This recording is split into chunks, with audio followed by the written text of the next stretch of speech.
नमस्कार, आप देख रहे हैं खरावन लाइव न्यूज। खबरों को देखने के लिए चैनल को लाइक और सब्सक्राइब जरूर करें। मैं हेमचंद्र मलिक, रिटायर्ड प्रिंसिपल कलाउड। आज हम चिंतनशील मंच के कार्यालय में बैठे हैं। मेरे साथ मेरे अन्य साथी भी हैं। ये चिंतनशील मंच का बैनर पीछे लगा हुआ है। ये हमने 5-6 महीने पहले गांव में बनाया था और इसका जो मुख्य उद्देश्य है वो ये है कि गांव में जो भी सकारात्मक और रचनात्मक काम कोई भी आदमी करेगा, चाहे पंचायत करे चाहे कोई अन्य आदमी, हम उसके साथ रहेंगे। हम अपने स्तर पर भी बहुत अच्छे कार्य जो समाज की भलाई के लिए, बच्चों की भलाई के लिए, गरीबों की भलाई के लिए, बुद्धिमानों की भलाई के लिए जो भी काम हम कर पाएंगे वो हम करते रहेंगे। ये हमारे चिंतनशील मंच का उद्देश्य है। इसके बारे में कुछ भ्रांतियाँ हो गई हैं।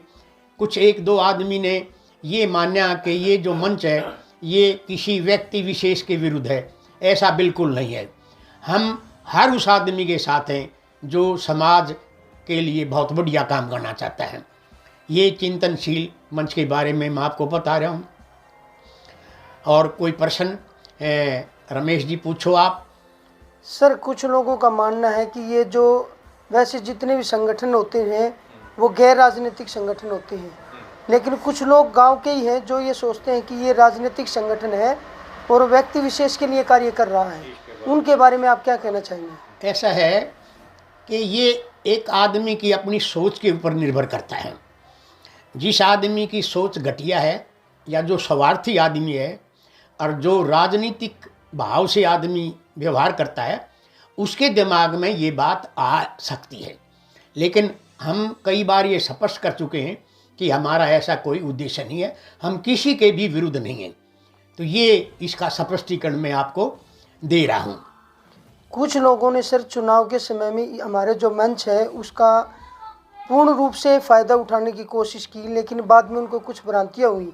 उन लोगों को आप क्या कहना चाहेंगे? देखिए, मैं उनसे ये प्रार्थना करूँगा कि भाई अगर हमारे अंदर कहीं कोई ऐसी बात उन्हें लगे जिससे समाज को हानि हो, किसी व्यक्ति को हानि हो, कोई बात नहीं, लेकिन हम समाज के लिए जीवित हैं, समाज के लिए काम करना चाहते हैं।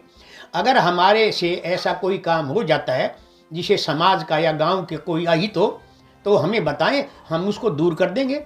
और मैं उनसे ये प्रार्थना करता हूँ कि वो अपने सकारात्मक सुझाव हमारे पास हमारे टेलीफोन नंबर्स के माध्यम से भेजें ताकि हम आगे और बढ़िया तरीके से काम कर सकें।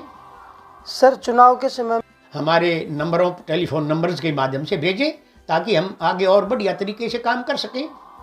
सर, चुनाव के समय में आपने जो दोनों कैंडिडेट थे उनको एक मंच पर लाने का कार्य किया, ऐसा पहले कभी भी नहीं हुआ, तो इसके बारे में आप क्या कहेंगे? देखिए, मैंने पॉलिटिकल साइंस में एमफिल की है, एमडी यूनिवर्सिटी से मैं गोल्ड मेडलिस्ट हूँ। मैंने राजनीति को बहुत गहराई से देखा है, पढ़ा है। ये जो प्रोग्राम है, जो मैंने 2 प्रतिद्वंद्वी इकट्ठे किए, उनसे वाद विवाद किया, ये यूरोपियन कंट्रीज़ में, अमेरिका और इंग्लैंड में होता है, जबकि उम्मीदवार इकट्ठे होते हैं और बड़े प्रेम से वो बात करते हैं और अपनी समस्याओं का हल जो है उस देश की समस्याओं का बारे में बताते हैं। इस बात से मुझे प्रेरणा मिली तो मैंने ये प्रयास किया अपने मंच के साथियों के माध्यम से कि इन दोनों को इकट्ठा किया जाए। और ये दोनों इकट्ठे हुए और बहुत ही सद्भावपूर्ण वातावरण में इन्होंने हमारे प्रश्नों के उत्तर दिए। ये जो है मेरे चैनल पर भी डली हुई है ये सारी वीडियो, और कम से कम 1,500 लोगों ने इसको पसंद किया है और ये बहुत अच्छा लोग पसंद कर रहे हैं। ये इसके बारे में विचार था। इन फ्यूचर में सर जो मंच की तरफ से क्या कार्य होने वाले हैं?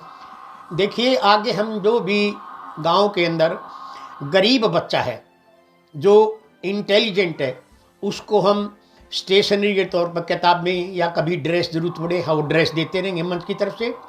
दूसरा, गांव में कहीं कोई गरीब, अत्यधिक गरीब लड़की की शादी है तो उसको भी हम मंच की तरफ से कुछ आर्थिक सहायता सामान के रूप में देने का विचार रखते हैं। आइंदा हम ऐसा भी करते रहेंगे। तो ये विचार था इसके बारे में।